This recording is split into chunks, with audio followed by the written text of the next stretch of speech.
Your Excellencies, distinguished guests, esteemed delegates, and participants. My name is Ali Al-Rumaythi. I welcome you all to the closing ceremony of the 12th World Environment Education Congress. It's hard to believe that we have reached the fourth and final day of the Congress so quickly. I hope you have had a fruitful time listening to experts and dignitaries, engaging with presenters in the parallel sessions. I hope you visited the stalls and spent good time in the exhibition area. We tried our best to make your time and presence a meaningful use. I give a special shout out to the youth in the house. Please wave your hands if you have a good time listening to your peers exchanging ideas and experience in the Youth Congress. The 4 days of the Congress were characteristic of high-intensity interactions and learning diversity and great enthusiasm. I'm sure you have perceived the importance of EE and ESD in its nuance and emphasis. It is these distinguished discussions and exchanges that give clarity, reaffirmation, and direction to our work in the field of education and sustainability. Take you from Miriam from the Earth Charter, may I ask you to take a moment and talk to the person sitting next to you. If you connected with a totally new organization or individual, was it a professional or a personal exchange, and what do you think of Abu Dhabi?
To continue, it's with great humility we accept and acknowledge that the intense focus on EE and ESD is a testimony that the intense focus on EE and ESD is a testimony that there is a body of shared goals, value, and experiences based on a common call to care for our environment, by which I mean social, cultural, ecological, and economic dimensions. I speak to you with the confidence that WEC Abu Dhabi has energized your commitment to champion EE and ESD as means of empowering today and the future to address the triple planetary crisis. Now it's time to invite member of the Youth Committee to come on stage and give concluding remarks. Please welcome Asha Al-Mazrou'i, Saif Awab.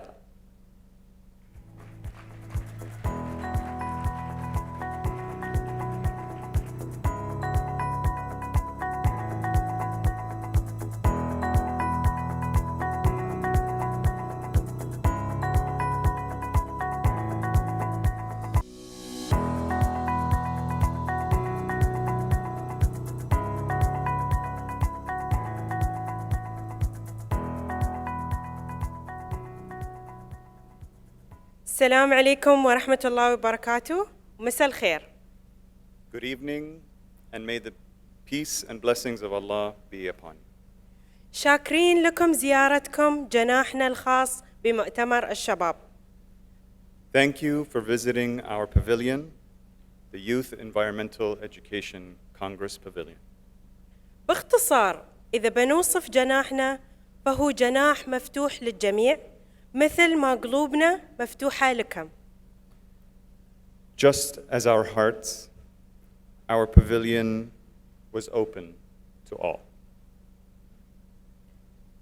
وعلى مدار الأيام الأربع اللي مضت بنينا مجتمع من الشباب وربطنا الشباب ببعضهم البعض. Over the last 4 days, we built a community. Over 40 sessions were delivered, and over 40 sessions were delivered and workshops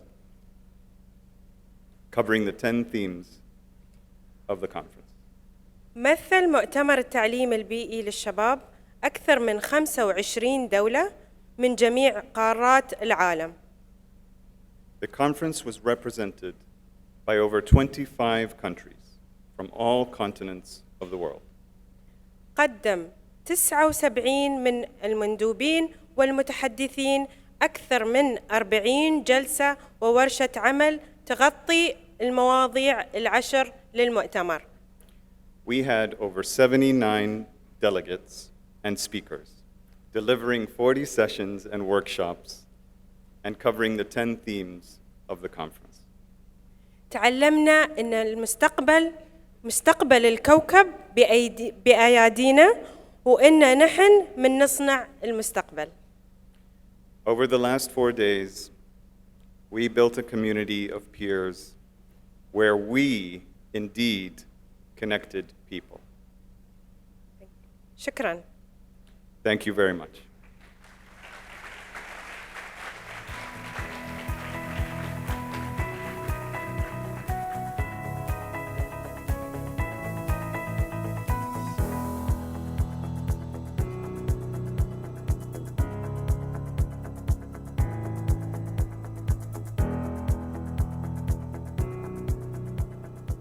I now invite the chairs of the 4 thematic clusters. Chair of Challenges, Professor Antonella, Professor of Didactics of Biology and Environment Education, University of Parma, Italy.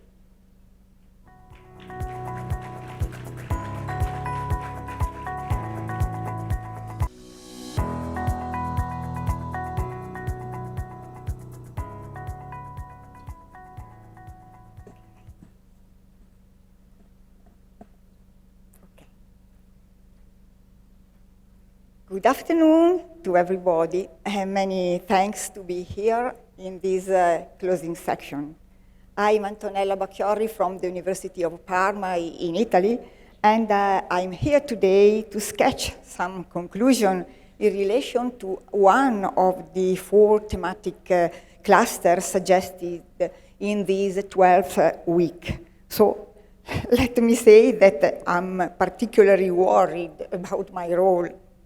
Anyway, I'll try to do my best in summarizing in few minutes 4 days of inspiring contribution and debates that have represented the diversity that characterize the environmental education in a worldwide perspective.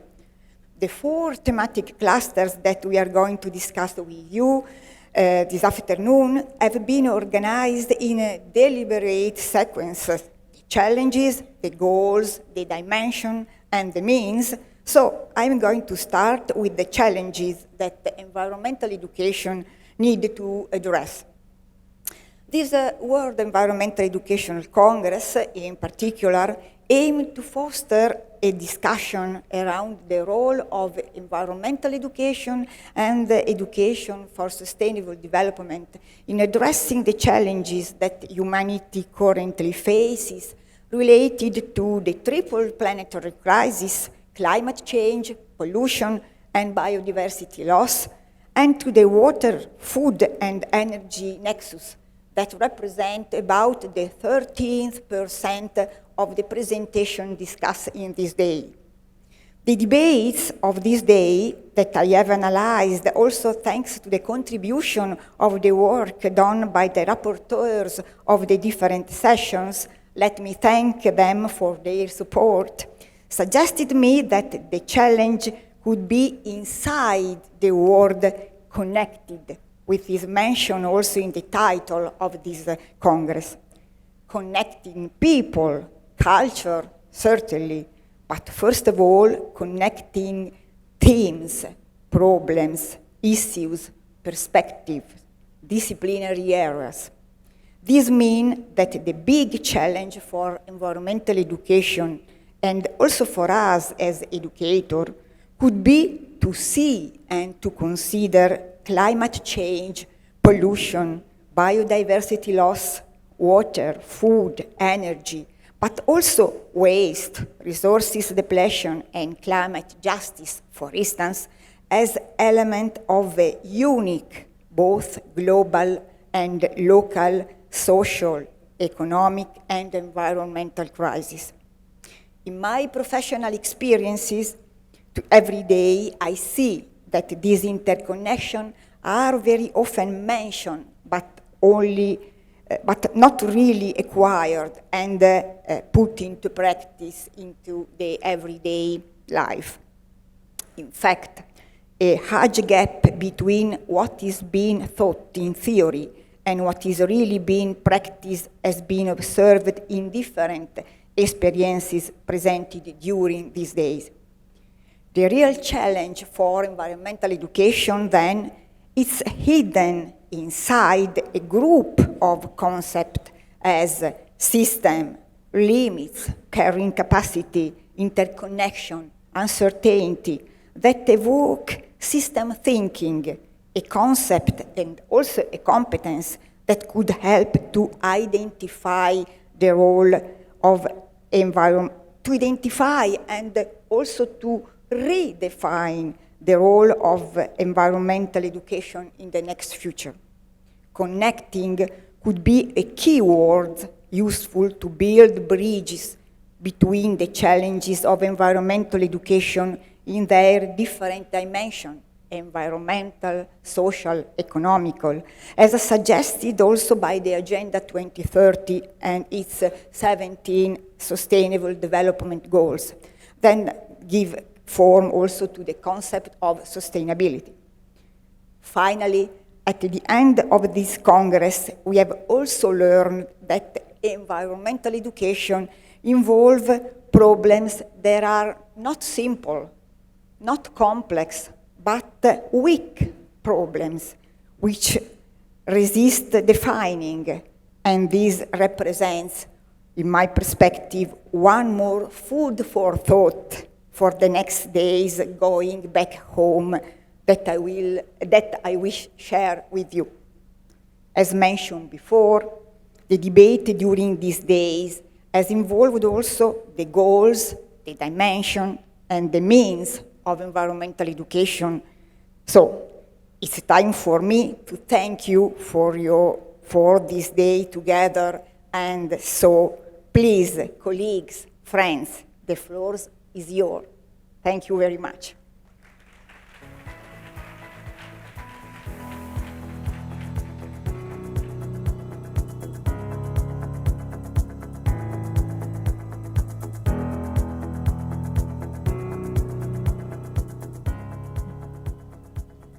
Thank you, Professor Antonella. I would like to welcome Chair of Dimensions, Dr. Richard Perry, Advisor, Environment, Information Science and Outreach Management, 12th WEC Socio-Scientific Committee, Environment Agency, Abu Dhabi.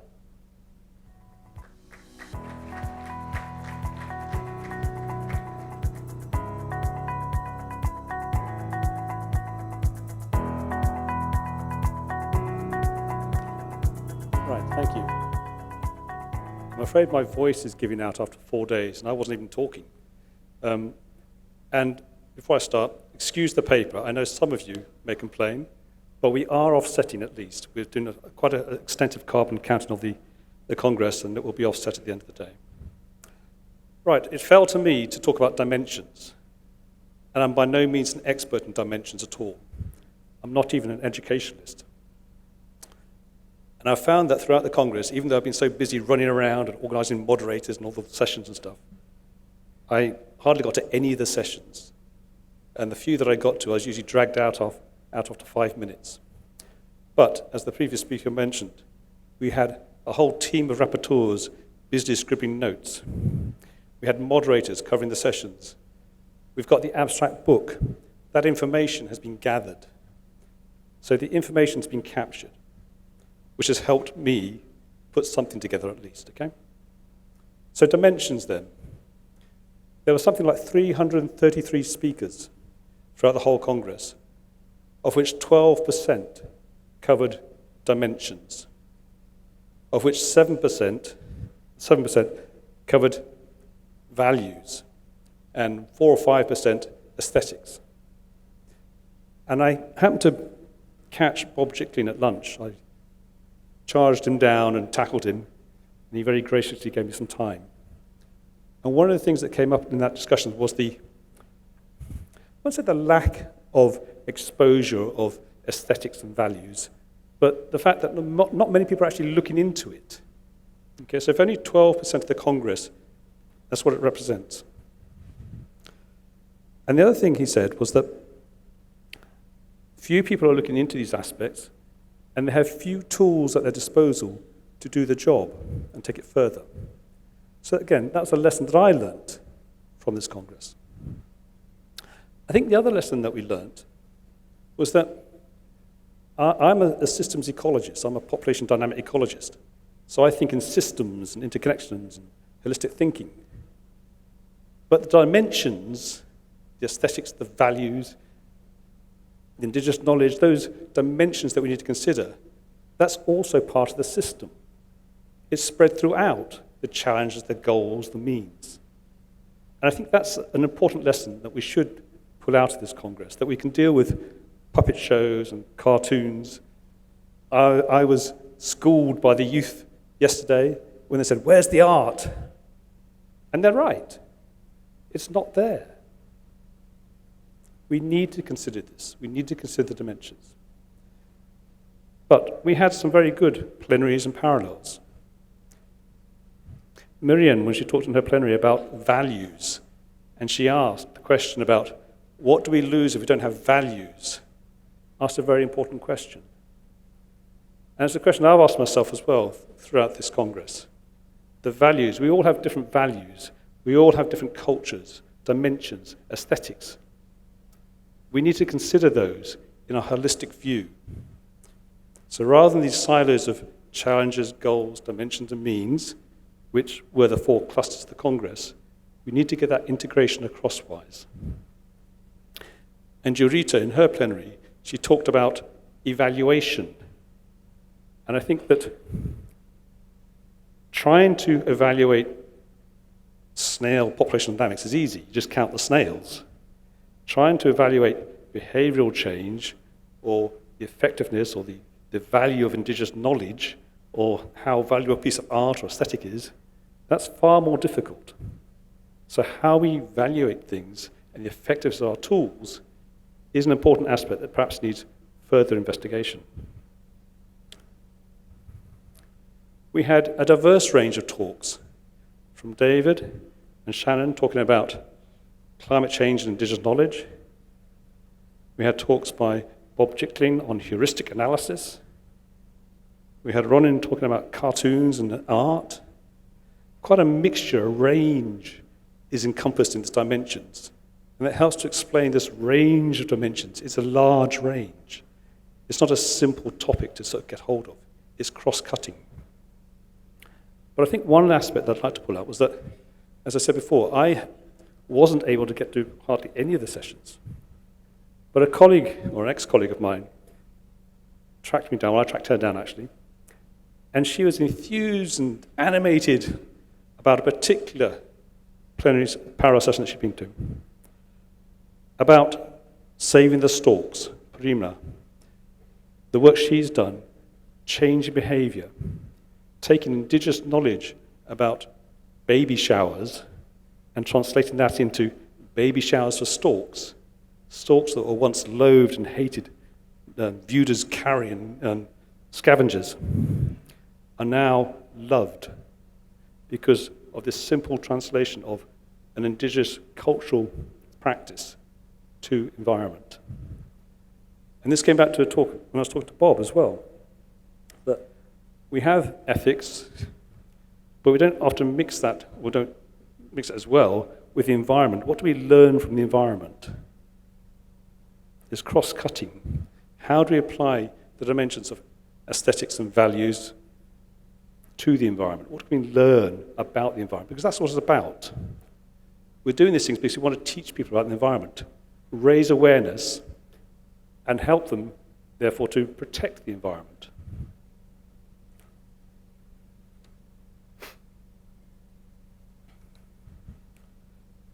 In terms of the solutions or these summaries then, there are several common themes that came out.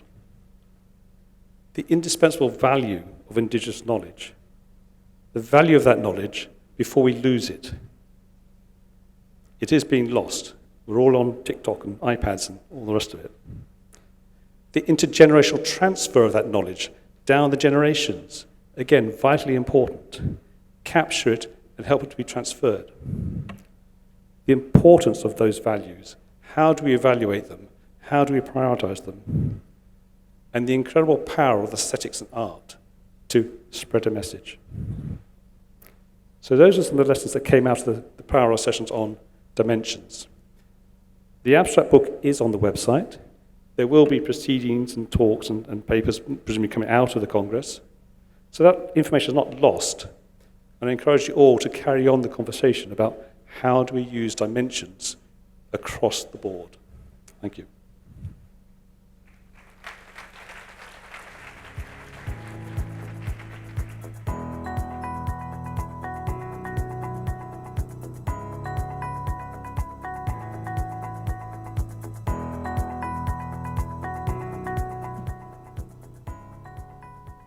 Thank you, Dr. Richard. I would like to welcome Chair of Goals, Professor David from University of Vancouver, Canada.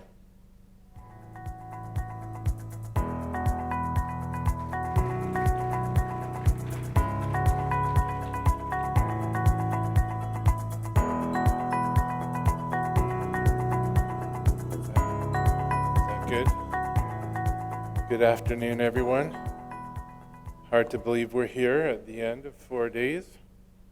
I'm David Zanfleet. I'm a professor and UNESCO chair at Simon Fraser University, and I'm here to report back on the goals of environmental education, at least some kind of a summary and reflection.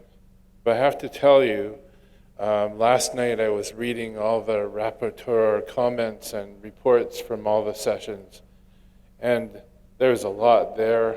I think this was like 38% or something like that of the total conference presentations were about the goals of environmental education. And I don't know if it was the fact that there was so much information there, but I had this very vivid dream last night, a very strange dream that we were all in a big football game. So can you imagine, and for the North Americans here, I'm talking about soccer, not our other kind of football. So could you imagine there's a big field in front of us? And what was strange about this soccer football game was no one was wearing any uniforms. We were all there, different cultural backgrounds, different roles, different positions. And we were there trying to connect with each other, because that's one of the goals of the conference. I thought, well, what came out of the sessions that I saw? Well, one of the goals, I think, beyond just connecting people, was about skill development. And there was sort of a sustainability skills. And then in my wonderful football game, I could see that there was coaching going on, and the coaches were developing these skills so that people could get better at the game of sustainability. So that was definitely one of the themes that came out of my analysis of the sessions was a focus on a goal of skill development rather than just curricular competencies. And the other thing that I saw was some folks were talking about really their own aptitudes at the game. And so this was, the actual topics were behavior change and action competence maybe, and also, strong, positive environmental actions. And in the football game, these were the people that were, deking out their opponents and going for the goal and showing that they had those skills. And so there were a lot of sessions at the conference that were about really positive actions that were happening and really strong, vibrant programs. But the last part of the game that I saw was all around this massive field. There were all these other people, and they were looking at the topic that I will call sort of policy and regulation, because that's another goal, policy change and changing the rules of the game, because often the game we're playing, the rules are stacked against us. So in my little metaphor of the soccer game, I could see there were people on the outside, they were trying to, change, well, how long can we play the game? Where can we play the game? Let's change the rules of the game so that it becomes easier to win at what we're trying to do. So I know this is kind of a bizarre metaphor, but when I was looking at all these sessions, I wanted to share the dream that I had. But basically, what I observed in the program, the goals that people were talking about were, again, skill development, looking at changing environmental behavior, creating positive environmental actions, and then policy and regulatory change. So if we want to play the game well, if we want to win at this game, we have to attack at all of those goals for environmental education. So sorry for my weird dream and story, but I just thought I'd share that. Thanks very much.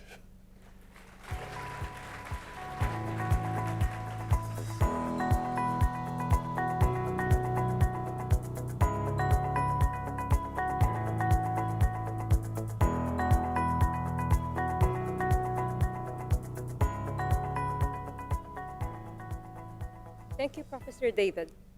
Now I would like to welcome Chair of Means, Gayatri Ragwa, Local Organizing Committee, 12th WIC.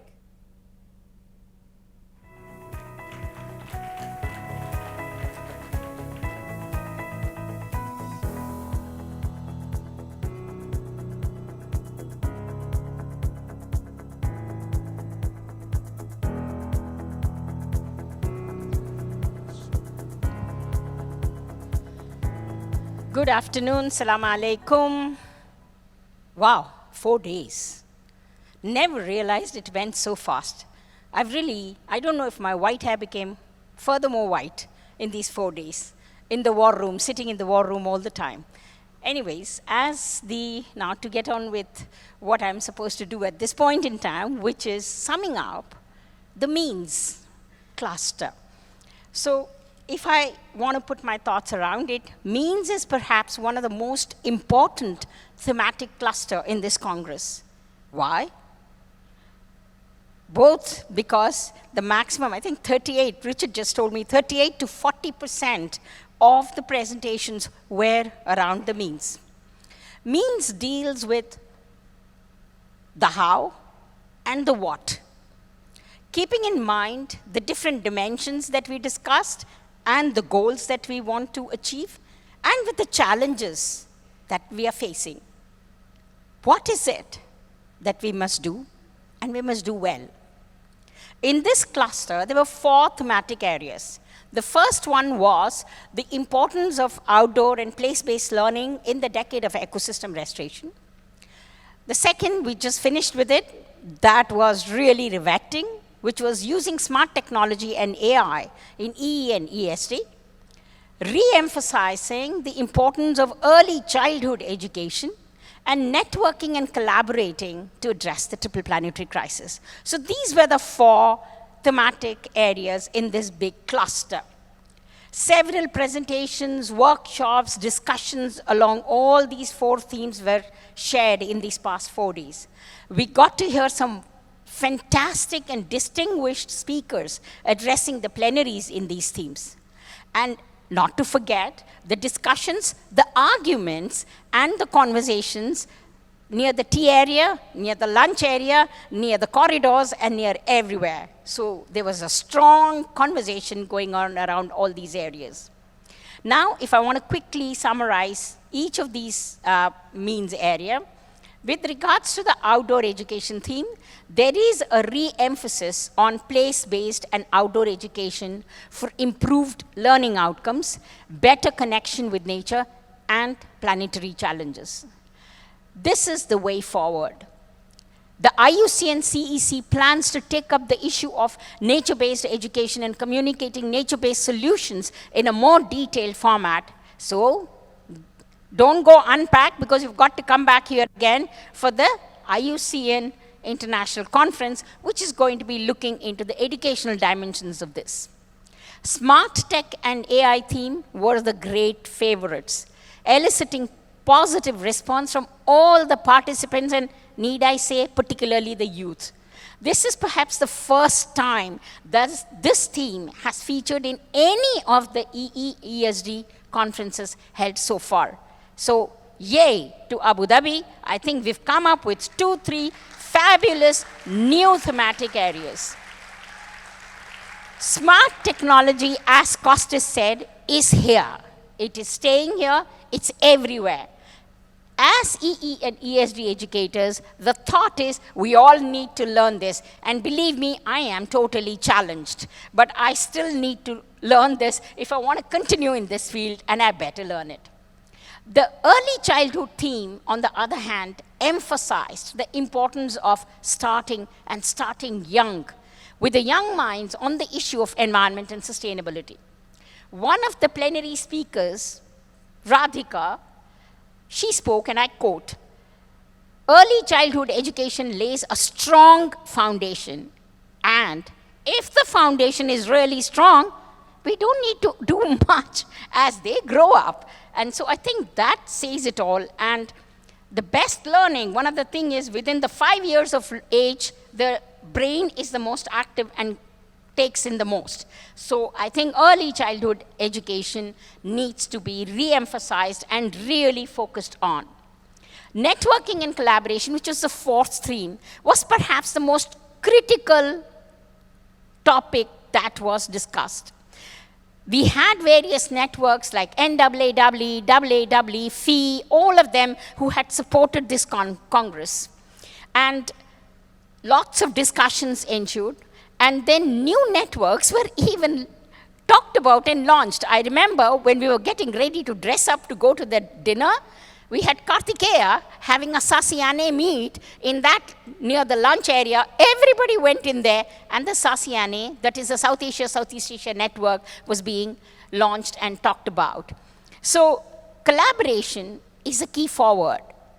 Lot of challenges are there in network, especially the gaps and challenges was discussed. Support is needed for all networks. So great that the Abu Dhabi World Environment Education Congress took all the networking partners, the main networking partners in this conference, and we believe, I think we all went along together very, very well.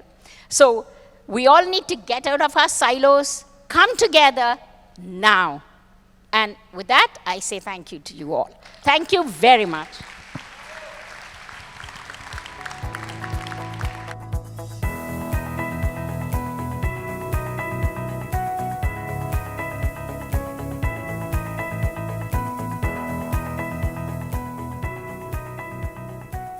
Thank you, chairs and the youth, of an insightful roundup. I now invite His Excellency Ahmed Baharoun, Vice Chair, Executive Director, Environment, Information, Science and Outreach, 12th Week Local Organizing Committee from the Environment Agency, Abu Dhabi.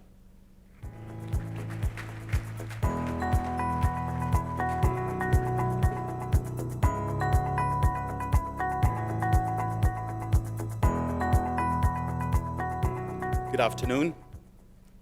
Your Excellencies, ladies and gentlemen, welcome to the closing ceremony of the 12th WEC.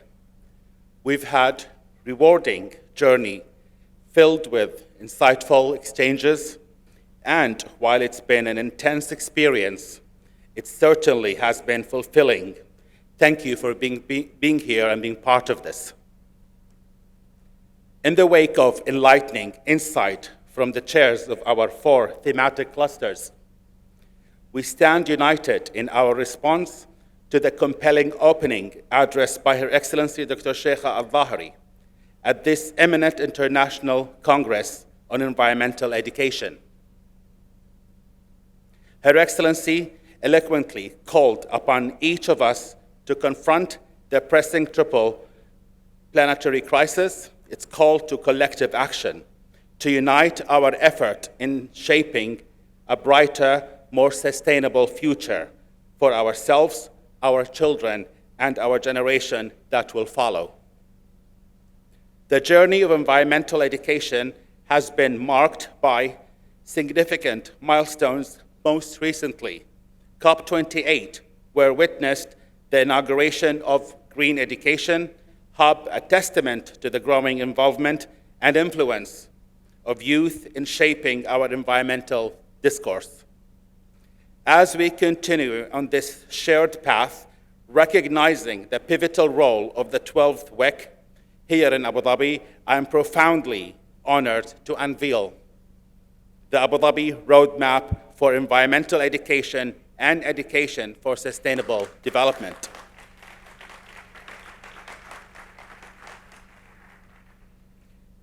What is Abu Dhabi Roadmap? A global roadmap intent for us all and not confined just to the Emirate of Abu Dhabi, reinforcing the city's commitment to environmental education and education for sustainable development. A compilation, a unified effort combining the expertise of global environmental education and ESD authorities, international organizations, and crucially, our youth. A call to action addressing the triple planetary crisis with focus on proactive approach. The result of collaboration with global expertise, international organizations, and importantly, our youth. And what does it say? The Abu Dhabi Roadmap emphasizes the need for us to ramp up the pace. Time is of the essence. The climate crisis requires world leaders and government to commit to environmental education and ESD.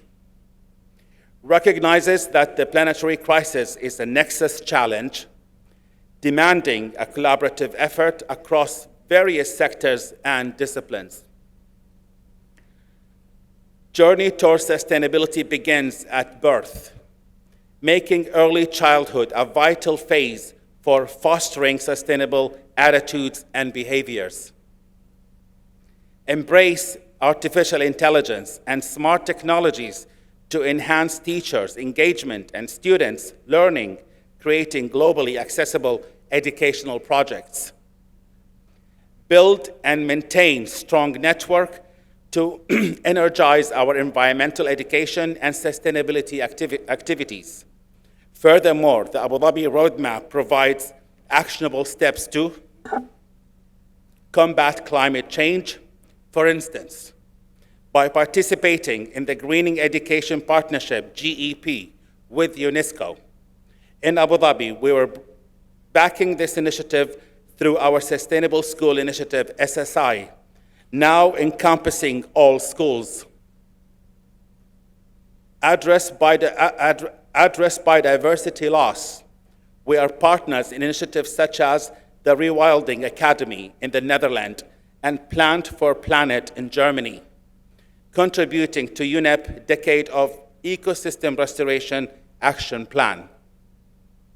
These and many actions are needed to ramp up the pace and scale of environmental education and ESD. We have engaged, consulted, and listened. We have articulated a path forward, and we aim to lead by example. I invite you to download the Abu Dhabi Roadmap and join us on this pivotal journey of connecting people and creating a better tomorrow. Thank you all for being with us here in Abu Dhabi, for giving us so much of your time and attention. And we look forward to traveling with you along the path of Abu Dhabi Roadmap for the environment education and education for sustainable development. Finally, I extend my heartfelt gratitude to our patron, His Highness Sheikh Hamdan bin Zayed Al Nahyan, the ruler representative in Al Dhafra region and chairman of the Abu Dhabi Environment Agency. WEC Network Permanent Secretariat for entrusting Abu Dhabi with hosting the Congress and all the 12 WEC sponsors and partners. Thank you, and let us embark on this transformative journey together. And the final thank you, which is a special thank you and a personal thank you, is to my team, Rasha, Manisha, Fatma, Alba, Noha, and of course, Dr. Richard. For the past 15 months, it's been a journey of screaming and shouting and sleepless night and all the good stuff. So it paid off. We made it, and it was a fantastic. Thank you all for all this. Thank you.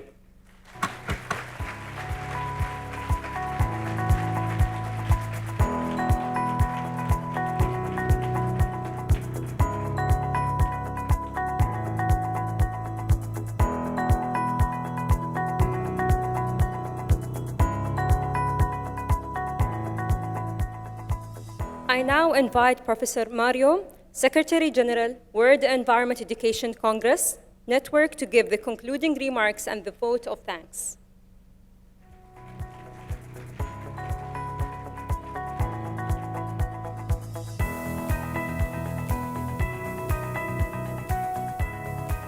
Good afternoon to everyone. Salam alaikum. Now, I think after the speech of friend Maroon, I express my appreciation for the Abu Dhabi roadmap. So, of course, we endorse this roadmap very, very impressive, and I hope it will be accomplished. The first, I think now only few words would remain to be said. The first is shukran, merci, muchas gracias, obrigado, dankeschön to Environment Agency, to all people of Abu Dhabi and Emirates. And so I invite you to for an applause.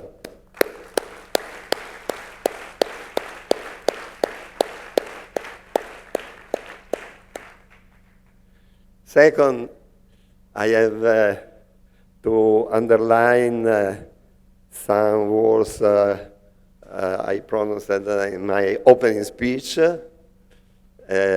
inviting you to profit, to use the communication tools of the network, the use of the network, the opportunities of the network for partnership, for research, for new friendship, new collaboration. We need a worldwide community, absolutely. And second, we are learning, we have ever learning. There are no limits to learning. So I remind that this project, procedure with the Club of Rome, the next weeks, next month, next 2 years, we will work together. All of you are invited to contribute to our project, to give advice, proposal, comments, organize a local research group, and etc. And I don't know if something to do. I'm tired at this stage. What Mario, happens? Mario, What excuse me, happens? excuse me, Mario. I'm so sorry to bother you in this official moment, but I'm sorry, you forgot something. I'm stupid, sorry. No, stupid, It's but a problem sometimes. of the elder people. Yeah. You forgot something very special, and we can't go away without this pin. Do you know what is it? Thank you, Bianca. Thank you, Bianca. You are right, because today there is the birthday of a friend, Kem. You are right, I have a gift for Kem. Kem was the co-organizer of the 6th Congress in 2011. This Congress has been held in Brisbane, Australia, and my gift is to announce the next Congress in 2026 will be held in Perth, Australia. So invite Australian friend. This is a Waka. This is a Waka. This is quite a pet in Perth. So, thank you.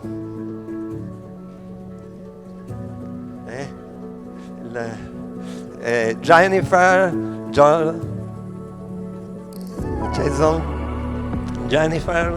Jason, to welcome and congratulations. So see you in Australia next Congress, please. Welcome. Is that, yeah. We would like to acknowledge the outstanding time that we've had this week. So thank you, Abu Dhabi and your committee. It's certainly given us a challenge for what we will think about when we put together the week in Perth. For those that don't know, Perth is a biodiversity hotspot. We're bringing you there in the time of our wildflower season. So start saving, it's really worth coming to have a look at. We will make sure that we have our friend Anne Paolina there with all her friends to help you understand what our culture should be like. I'd like to thank you for putting trust in WA, or in A Square, we call it. So thank you for your trust that we will be able to deliver this conference well. And thank you on behalf of the Oceania region. It's not often that we get recognition and big events come down our way. So you are very welcome to come down under, as we say. And I would like to introduce, I'm actually a Vice President of the Association. Jason has come with me as the other Vice President, and he would like to say a few words too, if that's okay. Sorry, I'm a bit emotional.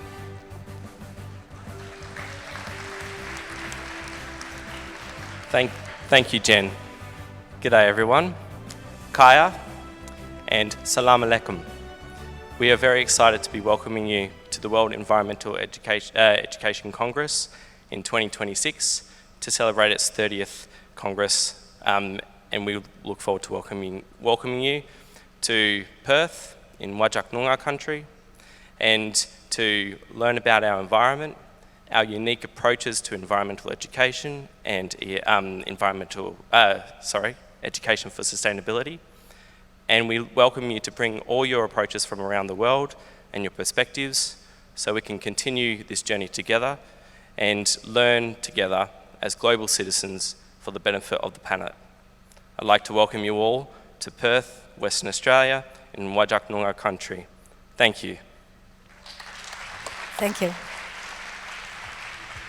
You indulge me, I do happy dances when I'm really happy, so you know the bluey floss. Thank you again.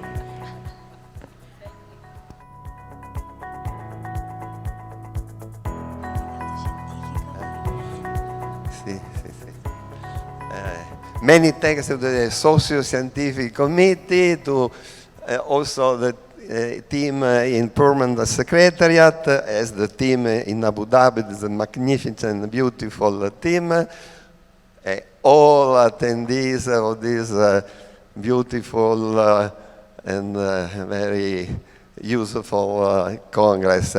But the work doesn't end now. We continue, and the next meeting will be virtual in October.